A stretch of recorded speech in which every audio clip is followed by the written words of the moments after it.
Una bomba atómica explota en pleno Océano Índico, pero nadie sabe quién la ha detonado. Y cuando los investigadores examinan los restos del incendio nuclear, encuentran algo increíble que nunca antes había existido en todo el universo. Hoy nos adentramos en el mundo del infierno atómico. Va a ser súper emocionante y empezamos ya mismo.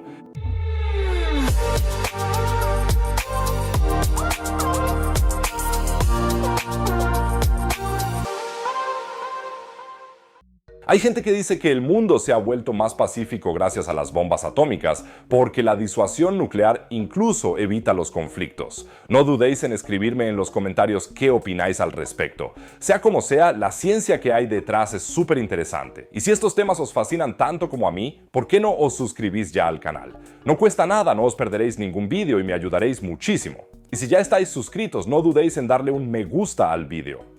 Las bombas atómicas son sin duda una de las cosas más inquietantes que el ser humano ha creado jamás. En su interior ocurre algo que solo tiene una importancia comparable en lo más profundo del corazón de las estrellas. La materia se transforma en enormes cantidades de energía. Una minúscula fracción de la masa basta para desencadenar una explosión capaz de destruir ciudades enteras. Una reacción en cadena más rápida que cualquier pensamiento humano. Para empezar, vamos a retroceder a la época de la Guerra Fría. En los años 60, Estados Unidos puso en marcha un programa de satélites ultra secreto llamado Vela. Estos satélites tenían una única misión: detectar pruebas nucleares en cualquier parte del mundo. Entre 1963 y 1970 se lanzaron al espacio 12 de estos satélites de vigilancia de alta tecnología. Los satélites WLAN tenían como objetivo garantizar que todos cumplieran el Tratado de Prohibición de Pruebas Nucleares. Estos satélites estaban equipados con sensores ópticos y podían identificar sin lugar a dudas la característica firma de doble destello de una explosión nuclear. Cuando explota una bomba atómica, primero se produce un destello de luz extremadamente brillante. A continuación, la bola de fuego se enfría un poco y genera un segundo destello de luz más prolongado. Hasta 1979, los satélites Vela habían detectado 41 pruebas nucleares atmosféricas, todas ellas realizadas por Francia o China, países que no habían firmado el Tratado de Prohibición de Pruebas Nucleares. Los sensores nunca habían dado una falsa alarma, hasta aquel fatídico día de septiembre, el 22 de septiembre de 1979, a las 0:53 hora local, cuando el satélite Vela 6911 registró la típica señal de doble destello de una explosión nuclear. Mediante triangulación con otros puestos de vigilancia, los estadounidenses pudieron determinar rápidamente las coordenadas aproximadas: 47 grados sur, 40 grados este. Esto situaba la explosión en pleno Océano Índico, entre las islas Crozet, que pertenecen a Francia, y las islas Príncipe Eduardo de Sudáfrica, y a partir de aquí, la historia se vuelve realmente misteriosa. Nadie sabía quién había detonado la bomba. En un primer momento se podría pensar en Francia, pero eso se podía descartar prácticamente. Sudáfrica resultaba mucho más sospechosa. En 1979, Sudáfrica, por aquel entonces aún en plena época del apartheid, libraba una guerra encarnizada contra Angola, donde había 36.000 soldados cubanos. Una prueba nuclear exitosa habría sido un mensaje muy claro, y Sudáfrica ya había intentado antes realizar pruebas con armas nucleares.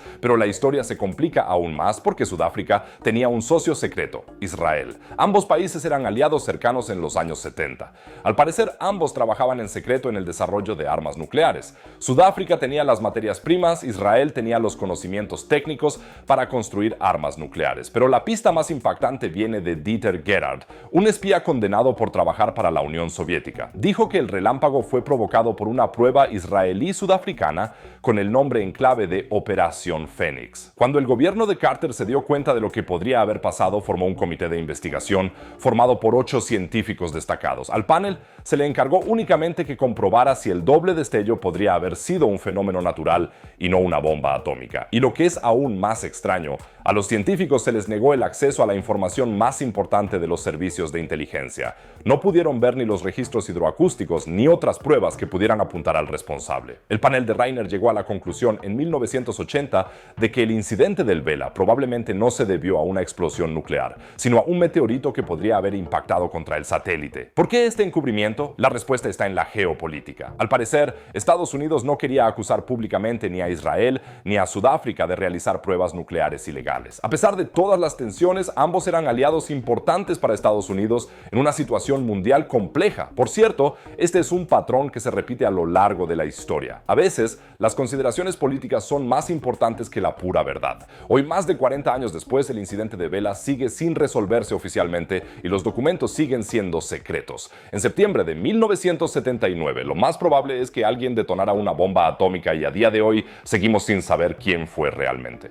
Apesar do incidente de Vela, hoje a gente entende muito bem a física por trás das bombas atômicas, mas nem sempre foi assim. Estamos no ano de 1939. A Segunda Guerra Mundial estava em pleno andamento e muitos cientistas famosos como Albert Einstein, Leo Szilard e Edward Teller tinham emigrado ou fugido para os Estados Unidos. Com medo de uma bomba atômica alemã, esses cientistas exigiram que os Estados Unidos lançassem seu próprio programa para desenvolver uma arma nuclear. Isso acabou levando ao início do Projeto Manhattan, que a partir de 1942, sob a liderança de Robert Oppenheimer, tinha o objetivo claro de tornar a fissão nuclear, descoberta apenas alguns anos antes, utilizável para fins militares, desenvolver uma bomba atômica e, assim, obter uma imensa vantagem militar na Segunda Guerra Mundial. No total, incluindo logística e tudo mais de 100 mil pessoas trabalharam no Projeto Manhattan e, ajustado pela inflação, foram gastos mais de 25 bilhões de dólares. O Projeto Manhattan acabou alcançando seu objetivo e culminou no teste Trinity. Em 16 de julho de 1945,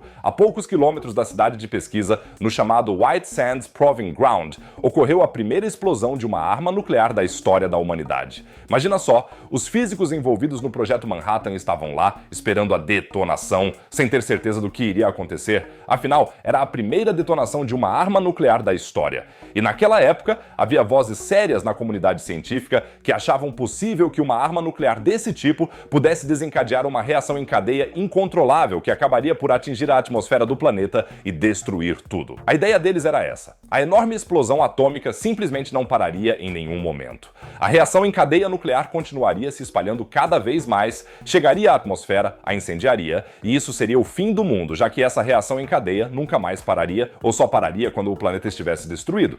Mas por que isso obviamente não aconteceu? As bombas atômicas usam a fissão de núcleos atômicos pesados como o urânio 235 ou o plutônio 239. Uma massa subcrítica do material fissível é comprimida por explosivos comuns, como o TNT, até se tornar uma massa supercrítica. A massa crítica é a quantidade de material fissionável necessária para gerar uma reação em cadeia autossustentável. Quando a massa crítica é atingida, os núcleos atômicos se dividem e uma quantidade enorme de energia é liberada na forma de calor, luz, ondas de pressão e radiação. Se uma reação em cadeia autossustentável for desencadeada em uma bomba desse tipo, não é tão difícil imaginar que essa reação possa envolver outros átomos, até que a fissão dos núcleos atômicos ocorra a um ritmo exponencialmente crescente. Em Los Alamos, é claro, calcularam minuciosamente qual seria o risco de uma tempestade de fogo planetária. Um relatório de 1946, escrito por 3 físicos do Projeto Manhattan, afirma que, independentemente da temperatura a que uma parte da atmosfera seja aquecida, provavelmente não se iniciaria uma cadeia de reações nucleares que se propagasse por si só. É impossível atingir a temperatura necessária. Então, teoricamente, dá para incendiar a atmosfera, mas para isso é preciso simplesmente muito mais energia. Na explosão do Trinity, por outro lado, a perda de energia foi alta demais para um cenário desse. É verdade que uma quantidade enorme de energia foi liberada, mas essa energia é dissipada na forma de calor, luz, ondas de pressão e radiação. Além disso, a quantidade de material fissionável era muito pequena. Para uma reação em cadeia controlada, é necessária uma determinada quantidade de material fissionável, conhecida como massa crítica, como já aprendemos, mas mesmo as maiores bombas atômicas não contêm material fissionável suficiente para atingir a massa crítica necessária para uma reação em cadeia descontrolada.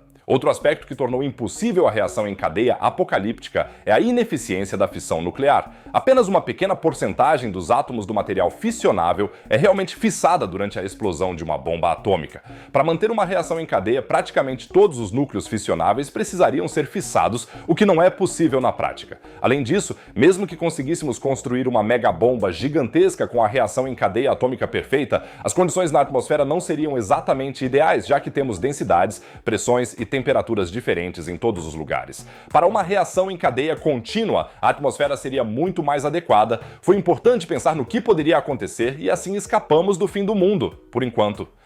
Y parece que ni siquiera la bomba más grande que se ha construido jamás ha sido suficiente para incendiar la atmósfera. El problema de las bombas atómicas es también que su potencia explosiva no se puede aumentar a voluntad.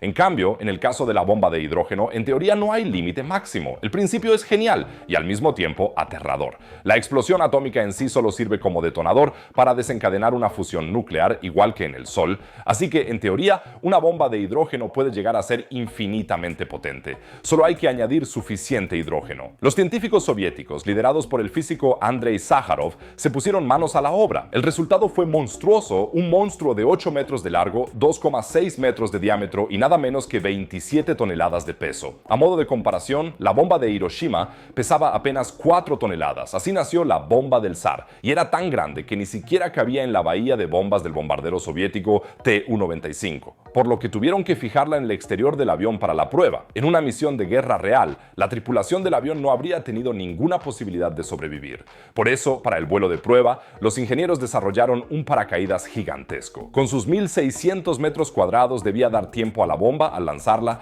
para que descendiera lentamente hasta el suelo. Esto permitió que los dos aviones implicados, el bombardero y un avión de acompañamiento encargado de la documentación, se alejaran unos 50 kilómetros del lugar de la explosión. Las posibilidades de supervivencia de los pilotos se estimaron en más o menos un 50-50. La clásica evaluación de riesgos al estilo soviético, vaya. El diseño original de la bomba preveía una potencia explosiva de 100 megatoneladas de TNT, pero incluso a los soviéticos les pareció demasiado arriesgado. Los científicos temían que una explosión tan enorme contaminara con lluvia radiactiva todo el norte de su propio país, así que sustituyeron partes de la capa de uranio por placas de plomo y redujeron la potencia explosiva a solo 50 megatoneladas. El 30 de octubre de 1961 llegó el gran momento. La bomba del zar detonó sobre el archipiélago de Novaya Zemlya, en el mar de Barents, a unos 4.000 metros del suelo. Lo que ocurrió a continuación superó incluso los cálculos más descabellados de los físicos. La bola de fuego tenía 8 kilómetros de ancho. La onda de choque alcanzó al bombardero a 115 kilómetros de distancia y lo hizo descender 1.000 metros antes de que el piloto recuperara el control. La nube en forma de hongo alcanzó una altura 7,5 veces superior a la del Everest. No solo atravesó la estratosfera, sino que se adentró hasta la mesosfera. El destello de luz se pudo ver incluso a 1.000 kilómetros de distancia, en Noruega, Groenlandia y Alaska. La onda de choque dio 3 vueltas al mundo. Incluso en Nueva Zelanda se registraron los cambios de presión atmosférica. La bola de fuego nunca llegó a tocar el suelo, porque su propia onda de choque lo impidió. Con todo esto surge la pregunta, ¿qué se hace realmente con un arma así? La respuesta es probablemente nada. La bomba del zar era demasiado grande, pesada y poco práctica para usarla en una guerra de verdad. Era más bien un objeto de prestigio pensado para demostrar, mirad, podemos construir la cosa más grande. Para objetivos estratégicos como bases militares o concentraciones de tropas, tanto poder destructivo es un desperdicio, y para transportarla habría que haber desarrollado una generación completamente nueva de misiles. Curiosamente, fue precisamente esta prueba la que provocó un cambio de mentalidad en la carrera armamentística nuclear. Estados Unidos reaccionó con una serenidad notable ante la demostración de poder soviética y se mostró dispuesto al diálogo. Solo 2 años después, en 1963, se firmó el Tratado sobre la prohibición de los ensayos nucleares en la atmósfera, el espacio y bajo el agua. Uno de los defensores más acérrimos del tratado, precisamente Andrei Sájarov, el padre de la bomba del zar. Así, desde entonces, la bomba del zar no ha sido más que un aterrador monumento a la arrogancia humana. A partir de esta hazaña de ingeniería tan absurdamente colosal, la historia nos lleva a un horror nuclear totalmente distinto, uno que no necesitó ninguna explosión para ser mortal y que deja muy claro lo peligrosas que son realmente las armas nucleares. Tras las devastadoras explosiones sobre Hiroshima y Nagasaki los días 6 y 9 de agosto de 1945, este tercer ataque nuclear ya estaba previsto para el 19 de agosto, pero entonces Japón se rindió el 15 de agosto y la bomba nunca llegó a utilizarse. El núcleo de plutonio se quedó en Los Álamos. Lo especial del llamado Demon Core era que se encontraba en un estado denominado subcrítico, lo que lo mantenía estable siempre y cuando nadie jugara con él, pero no os estaría contando esta historia si realmente nadie hubiera jugado con él. Los científicos empezaron a realizar experimentos en los que llevaban el núcleo casi hasta la criticidad, ese punto en el que comienza la reacción en cadena. El 21 de agosto de 1945, solo unos días después del fin de la guerra, el físico Harry Daghlian Jr. llevó a cabo experimentos con el núcleo de plutonio. Lo rodeó de cubos de carburo de tungsteno tungsteno para comprobar cuántos de esos cubos se necesitaban para que el núcleo alcanzara la criticidad. Esos cubos reflejaban los neutrones de vuelta al núcleo, y cuantos más neutrones se quedan en el núcleo, más se acerca este a la criticidad. Esa noche Daghlian trabajaba solo. Cuando intentó colocar un último cubo de tungsteno sobre el montaje, ocurrió lo inimaginable. El cubo se le resbaló de la mano y cayó directamente sobre el núcleo. En una fracción de segundo, el núcleo se volvió supercrítico. Daghlian reaccionó de inmediato y apartó el cubo del Demon Core, pero ya era demasiado tarde. Un destello azul iluminó la sala, acompañado de una ola de calor. En ese instante, Daghlian recibió una dosis letal de radiación. Daghlian solo llegó a tener 24 años. Se podría pensar que, tras este trágico accidente, ya nadie tendría el valor, o más bien la imprudencia, de llevar a cabo experimentos similares, pero la curiosidad científica era simplemente demasiado grande. El 21 de mayo de 1946, casi 9 meses después del primer accidente, el físico Louis Slotin se encontraba en el mismo laboratorio. Delante de él, sobre la mesa, estaba el mismo núcleo de plutonio, pero en lugar de cubitos de tungsteno, Slotin utilizó 2 semiesferas de berilio que colocó alrededor del núcleo. El berilio también refleja los neutrones y por lo tanto puede llevar a un núcleo a la criticidad. El método de Slotin era aún más arriesgado que el de Daghlian. Sujetaba la semiesfera superior de berilio con una mano, mientras que con la otra introducía un destornillador entre las dos mitades del Demon Core. Así podía variar la distancia milímetro a milímetro y medir lo cerca que estaba el núcleo de alcanzar la criticidad. Sí, has oído bien. Entre Slotin y su muerte segura solo había un destornillador. Slotin era considerado un experto en este procedimiento, que incluso demostraba ante el público. Ocurrió lo que tenía que ocurrir tarde o temprano. El destornillador de Slotin se le resbaló, la semiesfera superior de berilio cayó y envolvió el núcleo por completo.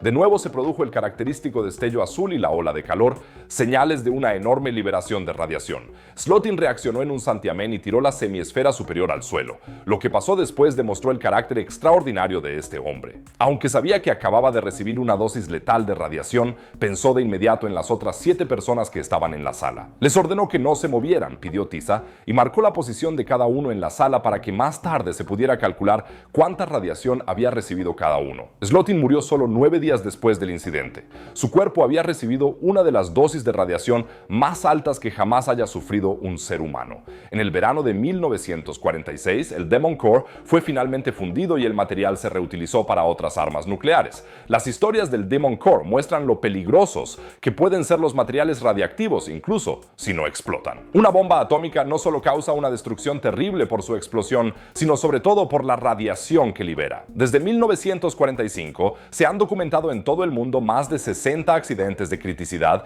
que han provocado al menos 21 muertes. El característico resplandor azul que se observa tan a menudo en estos accidentes se produce cuando partículas de alta energía ionizan el aire. La radiación Cherenkov, como se denomina científicamente, se utiliza en la investigación moderna contra el cáncer. Así, a veces incluso una tragedia lleva a avances científicos que más adelante pueden salvar vidas. Y ahora volvamos al lugar donde todo empezó, en el desierto de Nuevo México. Julio de 1945, antes incluso de que salga el sol. El Proyecto Manhattan, el programa de investigación más secreto de la historia, se acerca a su momento culminante. Años de trabajo de miles de las mentes más brillantes del mundo, todo conduciendo a este único momento. A las 5:29 de la mañana, alguien pulsa el botón. La cuenta atrás llega a 0. Lo que pasa después es difícil de describir con palabras. La bomba libera la energía equivalente a 21,000 toneladas de TNT en fracciones de segundo. Temperaturas de más de 8,000 grados, una onda de presión que arrasa el desierto como un muro de fuerza. La arena bajo el punto de detonación se funde al instante y se convierte en vidrio. Los hilos de cobre de los instrumentos de medición se evaporan en el acto. Todo lo que hay en el suelo en ese momento es succionado hacia una bola de fuego hirviente, en la que las leyes físicas normales llegan a sus límites. La arena fundida se solidifica al enfriarse, formando un material vidrioso de color verdoso. Se llama trinitita, nombre que proviene precisamente de esta primera prueba atómica. Y en esta trinitita, encerrados como cápsulas del tiempo, hay cosas que nadie había observado antes en toda la historia conocida de la ciencia. En ella se encontró lo que se conoce como un cuasicristal, un tipo de materia que, en realidad, se consideraba imposible. A diferencia de los cristales normales, en los que los átomos se ordenan en patrones regulares y repetitivos, los cuasicristales tienen una estructura ordenada que nunca se repite.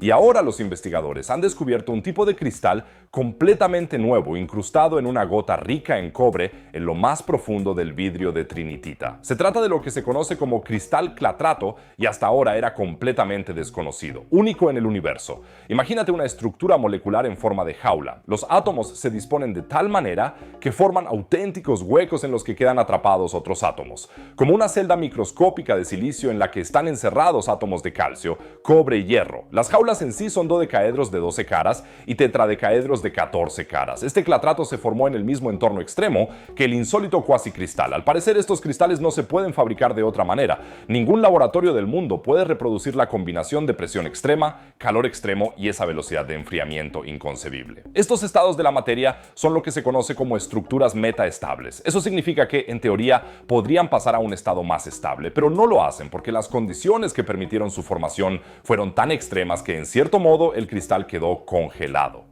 Los cálculos de los científicos muestran que solo hay un rango muy estrecho de condiciones de temperatura y presión en el que este clatrato pudo formarse. Aunque el cuasicristal y el clatrato se formaron en la misma explosión, lo hicieron en lugares ligeramente diferentes. El cuasicristal se formó en todos aquellos lugares de la explosión donde había mucho cobre. En cambio, donde escaseaba el cobre se formó el clatrato.